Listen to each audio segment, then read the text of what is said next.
Welcome into this segment of Behind the Pen presented by mostvaluablepodcast.com. If you want to listen to the full podcast, go to blogtalkradio.com/mostvaluablepodcast. Also, we're on iTunes, so check us out there as well. Thank you all for listening as always, and enjoy the show. This podcast is brought to you by Most Valuable Podcasts, leading the league in podcasting entertainment.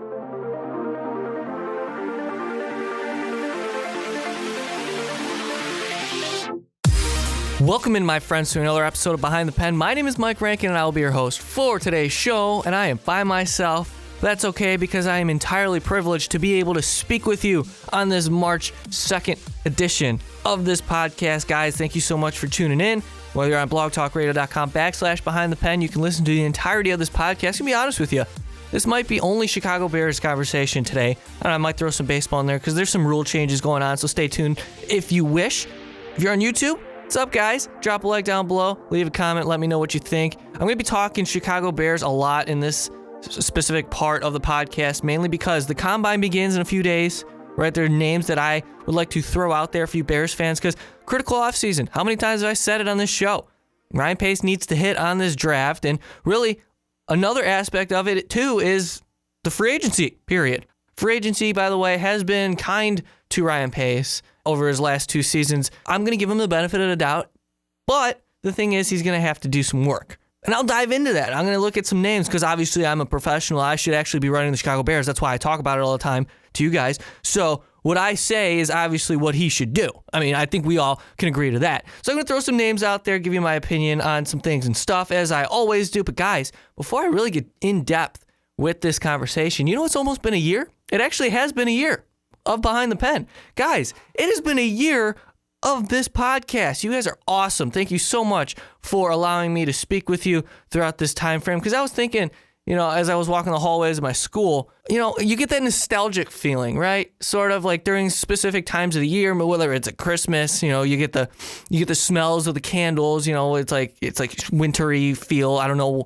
I buy candles at Bed Bath & Beyond, I'm going to be honest with you, but I don't know the specific names. I just love the smell, the scent, the aroma.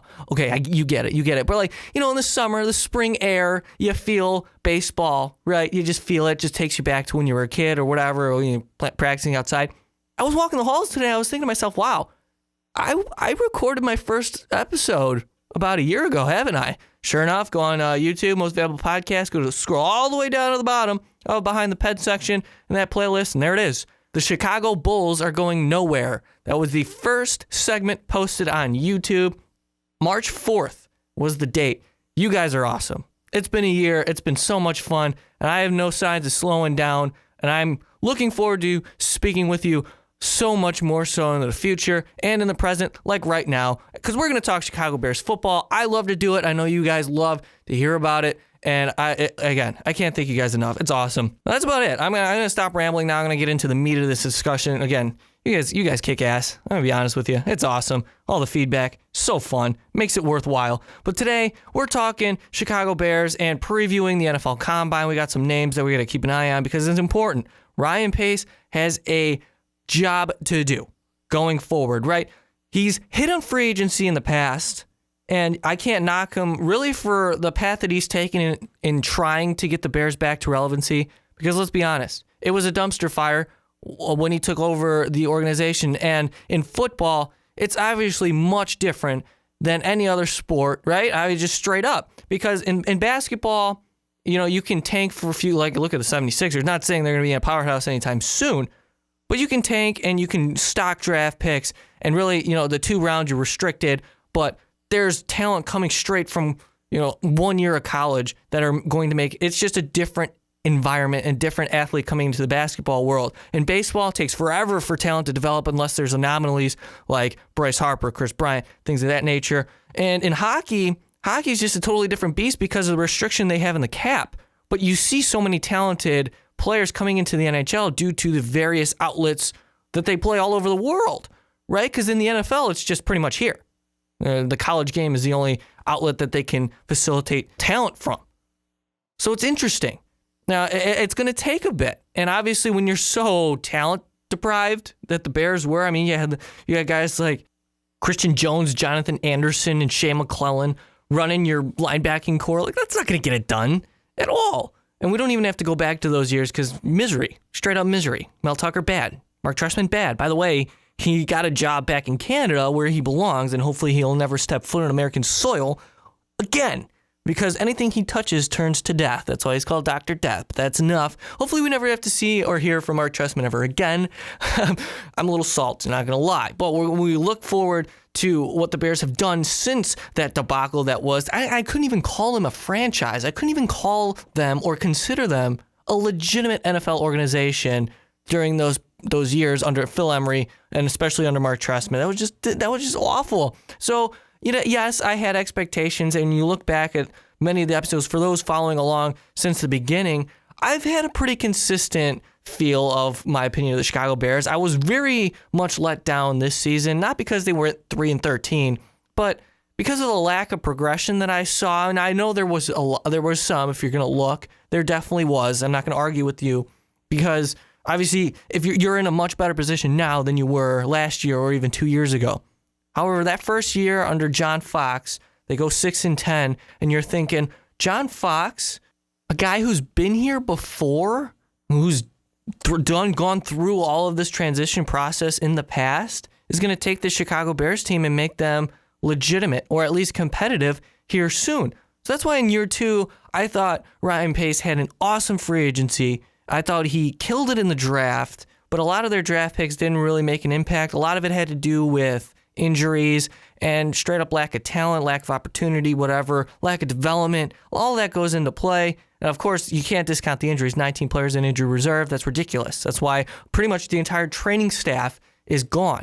But you look at the current situation of the Chicago Bears. Yes, a lot of the guys that they picked up, that Ryan Pace picked up, and John Fox and company, Vic Fangio scouted for, came with undrafted free agents. Like, you look at that specific class, and there are some that stand out to you. Bryce Callahan, one. Crayvon LeBlanc, another. And I'm sure there are plenty more on that roster, but I can't really think of offhand right now. So the Chicago Bears have to do something immediately. Like, it starts now. And you know what? They've had their process. Like this, all of this, and you look back, this goes to another conversation. I don't mean to ramble off here. I'll get to the draft combine and some names in a second. Then I'll also preview the NFL free agent names that the Bears may target. But you go back to this. All of this plays into account of their overall plan. They haven't cut Cutler yet because it plays to their plan. They have to understand where they are going to go in the draft, right? They have to have a plan. That's why they made it clear that they're not going to franchise Alshon Jeffrey. That's why they're allowing him to hit free agency, because they have a plan. And that's something that you want to see your organization have. Now, if you're talking about the Chicago Bulls, well, they don't have much of a plan now, do they? That's a different sport. Not going to talk about them right now. With the Bears, I'm looking at Ryan Pace, and I'm feeling pretty confident. In the past, Jerry Angelo, especially Phil Emery, bad. Jerry Angelo at the tail end of his career, it was just he was trying to save his job, right? And I guess the construct of it with Lovie Smith and his style, it was his way or the highway, and the way Jerry Angelo managed contracts, at the tail end there, it was bad. Phil Emery was a disaster from the start. He had no business being a GM. Ryan Pace, former pro scout, rose the ranks in New Orleans with the Saints. Who has he brought into New Orleans? He had a high-powered offense thanks to Sean Payton, Drew Brees, but I digress. I believe in Ryan Pace. I feel like I can be comfortable in him making the big-time decisions as opposed to those in the past running the Chicago Bears, right? John Fox, question mark. I'm going to be honest, I don't know what you have in John Fox. I don't. This year 3 has to be progression. It has to be progression. So it starts really immediately because the combine, actual legitimate workouts are beginning. So let's run down that first of all. So on day 1, which is March 3rd, it starts March 3rd, 4 days, 3rd to the 6th. Day 1, you have running backs, offensive linemen, and special teamers. That's the long snappers, the punters, the kickers. All of them work out on day 1. Day 2 is the quarterbacks, wide receivers, tight ends. Day 3, defensive line, linebackers, and day 4, your defensive backs. So keep an eye on day 4. That's going to be huge. Obviously, the Chicago Bears need to make a splash either in free agency or commit to the draft to find help in the secondary. Because that's, can we all agree that's one of the main areas of focus the Bears have to take care of this offseason, right? Because the defensive side of the ball, that front 7 is starting to take shape, and it is dangerous as long as they stay healthy. Danny Trevathan going to be able to walk in time for the season. It was a devastating knee injury. Pernell McPhee's always hurt. Leonard Floyd showed a lot of flashes in his rookie season once he got going a little bit in that system. But for the Bears, it's that secondary. You can't rely on Tracy Porter anymore. Is he going to be back? Probably not. I wouldn't take him back. Like, what's the point? Kyle Fuller? Is he even relevant anymore? You don't know. So players to watch in this draft, starting with the quarterbacks, obviously, because besides the secondary, obviously you got to fill quarterback. That's how you win in the NFL. All of them. Watch all of them. Pat Mahomes, Brad Kaya, Mitch Trubisky, Deshaun Watson, Deshaun Kaiser, just to name a few. Also, in that secondary, first-round pick potential, Malik Hooker, Jamal Adams, and Jonathan Allen. Everybody else, Myles Garrett, you figure he's going to be taken first unless the Browns just, kick themselves in the face as they always do in the draft for some reason, whatever reason. I don't know. But I don't think Myles Garrett falls to 3 for the Bears. So let's be realistic. I would be so happy with Jonathan Allen, guys. Like, if they ended up taking this big defensive tackle and you combine that with a healthy Eddie Goldman, that is something to be reckoned with immediately. Akeem Hicks is well on that line. They extended Willie Young, which is awesome. He's one of their best playmakers.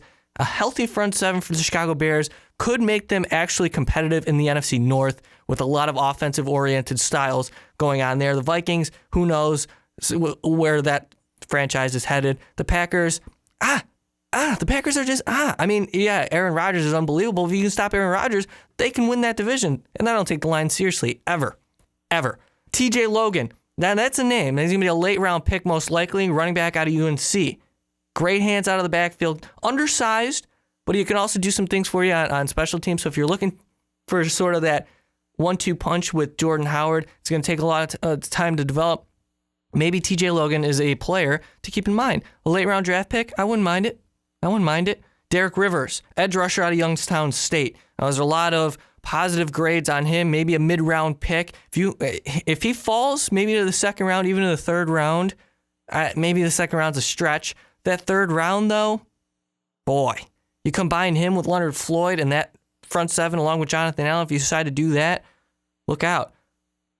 Budda Baker, badass safety out of Washington. That guy's a playmaker. If you're going to look at specific defensive backs out of the draft, look no further than Budda Baker out of Washington. Guy's a beast, straight up.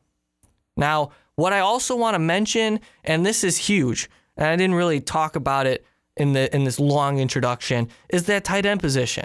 Daniel Green, is that your tight end? I don't even know his name. Or no, Daniel Brown. I knew he was a color. His last name was a color. Daniel Brown was okay.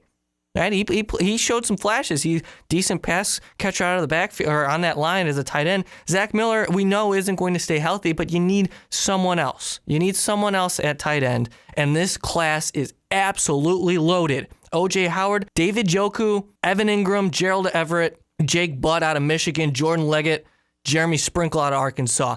Just some names. And any one of those guys can do something for you. Any one. Now, those are some names to watch. Obviously, I'm the expert, so you should take it from me. But seriously, if you're looking in, and if I missed anyone in particular, I know I went through that list kind of quickly, and I missed a lot of main positions, but I wanted to look specifically at the tight end position. Bears need it. I also wanted to look at the main guys in that first round pick, because what are you going to do now that Jimmy Garoppolo is most likely off the board? You're going to take and keep your draft picks. If anything, you're going to trade down to acquire more draft picks. But that first round pick, is Jonathan Allen your guy? Because I think it would be. I think I would be absolutely fine with seeing that. I saw a mock draft where you trade down and grab a Pat Mahomes. I don't know. You want to commit to a guy that much? I mean, I would be okay with finding a quarterback later in the draft, whether it's in the second or third, fourth round even, signing a Hoyer, or even a Connor Shaw. Don't forget Connor Shaw, guys. There's a lot of positive things to say about Shaw before he broke his leg in the preseason. So he's probably their second best quarterback on the roster today, ahead of Hoyer and Barkley. Now, that's a major claim, to be honest with you, but in terms of where they're at in their career, we know what Brian Hoyer is. Matt Barkley's bad, and Jay Cutler's most likely gone. So I would rather see Connor Shaw get some work. If you're going to be bad anyway, if you're considering this season a bridge quarterback type situation until your draft pick's ready, let's get a look at Connor Shaw. We'll see how that transpires, because obviously he's got to be healthy. Are they going to re-sign Brian Hoyer? Don't give me that crap where they're going to get Tony Romo. Bad. No. Come on. So we'll see. we'll see. It starts now. The fun starts now. Football really never ends. And free agency also is starting up, and that's going to be huge because the Chicago Bears have like $30 million available in the cap. Maybe wrong in that number. They may have more. Specifically, thanks to, we assume them cutting Jay Cutler. That'll save some money, obviously around 16, 17 million. So that's pretty much a foregone conclusion at this point. So when you look at the free agent market, what's the number one position in need besides quarterback? And I already talked about this. It's the defensive backs, guys. That defensive back group looks badass this year. But you're going to have to pay some money. Like, when there are no ifs, ands, or buts, you're going to have to commit. And there are some names out there that I would be fine if the Bears committed 12, 11 mil average annual value to a guy, right? In their second contract. Because there's a lot of young guys, playmakers, that if you sign a cornerback, it totally changes that defense, straight up. Totally changes that defense, especially when you assume that Ryan Pace knows what he's doing in the draft. Let's first look at what they have right now in the secondary. Harold Jones-Quartey, he's a hard-hitting safety, another undrafted free agent. Remember, I talked about that earlier in the show. He made an impact, but he's just not really football smart, in my opinion. You got to have the instincts. He's fast, he's strong, he's big, intimidating out there, but is he your everyday strong safety? I doubt it. Deion Bush, I was excited about Deion Bush out of the draft, but he just didn't play. Healthy scratches all over the place, not good. Demontre Hurst, bad. Very bad. He's awful.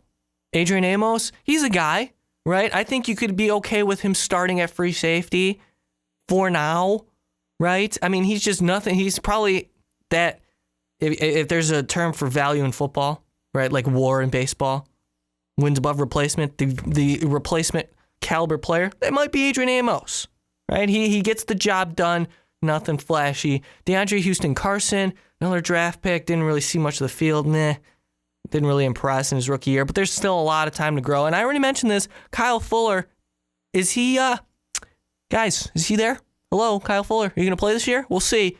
Is he going to move to safety? I'd be interested in watching that transpire. That would be fun. Bryce Callahan is so good, guys. I want Bryce Callahan to see the field. Unfortunately, he just gets hurt all the time. He started in the nickel package, right? Being able to cover his specific zone or whatever that scheme. He thrived in it. And then they were like, all right, let's put him on one-on-one man receiver set. And he matched the receiver. He was one of their best cover corners for a lot of the period of the season when he was healthy, at least. And he got hurt. DeAndre Hall, another draft pick, 4th rounder. Needs time to grow.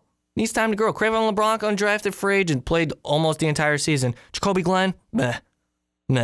So there's just a lot of meh there in that secondary. So guys in free agency that the Bears may target, Logan Ryan, 26 years old. Would you do it? Prince Amukamara will be 28 out of Jacksonville, and somebody's going to most likely have to overpay for him. I mean, I don't know if he's worth it, to be honest with you, but you talk about depth and consistency on the field and being able to stay healthy. He played in 14 to 16 games with Jacksonville. He didn't win the starting job out of camp, though, and that's kind of concerning, but eventually started playing. He started every game, but he didn't create any turnovers. What do the Bears need? Bears need playmakers. Stephon Gilmore, guys, there's no question that this man is one of the top 3 corners or defensive backs, even top 5, if you want to make that argument, in football today. He's gonna be valued at like 15 mil, 14.5 mil. That's a lot of cap room. That's a lot. So you're gonna commit to a guy like he's similar to Joe Hayden, Patrick Peterson, Josh Norman. That's the type of cash he's gonna be getting. But also he'll be worth it, creating turnovers, lockdown corner. Played 68 of 80 NFL games since being in the league. That's durability. That's a guy you'd like to say, hey, go get that man over there. Right? I want you to take care of that side of the field, and you feel good about it. Can you say anything about that with this Bears secondary? No. Not anyone. Moving on, Tony Jefferson, a very underrated name, proved himself as legit as an undrafted free agent out of Oklahoma with Arizona. Under the radar safety, like I mentioned. If you're going to give someone 11 mil, I wouldn't mind it to be Tony Jefferson. So Tony Jefferson might be a name to watch. I don't know how intrigued you are by him. Maybe he's not as sexy as you think, but he's a playmaker, Guy who's been consistent over in Arizona throughout his tenure. But one name in particular that I am truly hoping the Bears land is AJ Boye, valued at roughly $11 million. And holy crap, like that's the guy. That's the guy. Do that. If you're the Bears, go get him. He approved consistently. Obviously, the help of O'Brien there in Texas helped him in Houston. Bill O'Brien's a smart guy. He's a good coach. If he wasn't held back by whatever that was at the quarterback position this year, who knows how far that team would have gone in the playoffs. That defense is stacked. They are athletic. They are good. I'd argue to say that they're the best defense in football. AJ Boye is a reason for that, and he got better over his 3 seasons played in Houston. Talking about durability and talking about adding to the depth and consistency at the position, played in 14, 15, and 15 games over his last 3 seasons. What more can you ask for? If you're going to invest in anyone, I think it's AJ Boye. That's the man I want. That's it. You sign Boye, you do what you do in the draft, and obviously there are different positions because the Bears got to fill wide receiver. Obviously, that market is so expensive. I really, all of free agency is expensive. Ryan Pace did a great job in investing in guys like Akeem Hicks and Pernell McPhee and Danny Trevathan. When he did, he had so much available cap space. He does again this season. He did such a good job in addressing those needs early on in the process of this rebuild. You need to get guys in areas of need, and he kind of cut that down through free agency. Some in the draft, yes, mostly on the defensive side through free agency. But if you can hit a guy on the defensive side or the defensive backfield through free agency and hit on some draft picks this season, look out. This Bears defense can be top 10, top 5 even. Should I go as far as to say top 5? They may be pushing it, but top 10 for sure. For sure. So those are some names I threw out there. Remember, NFL Combine starts March 3rd. If you're listening to this podcast, the first day already happened. Apologize. Let me know who you guys like. Out of the Combine, who do you think the Bears should draft going forward? I didn't really talk specifically about the quarterback position. I know that's a huge topic, but it's been said enough. Jimmy Garoppolo apparently not being moved by the Patriots. I mean, that could be a front report. Who knows? But for now, we're just going to assume the Bears have to take a different avenue in approaching that quarterback position. So let me know in the comments what you think, what about the names that I mentioned you liked, who you liked. If there are names in other positions that you want them to target, let me know. This free agency period is going to be huge for the Chicago Bears. Thank you guys so much for listening to this segment on YouTube. Thank you guys for sticking around for this segment of Behind the Pen. If you want more Most Valuable Podcast content, click on the video up above, because I don't know why you wouldn't want to keep listening to our voices every day. But again, guys, thank you all for listening. We really do appreciate you.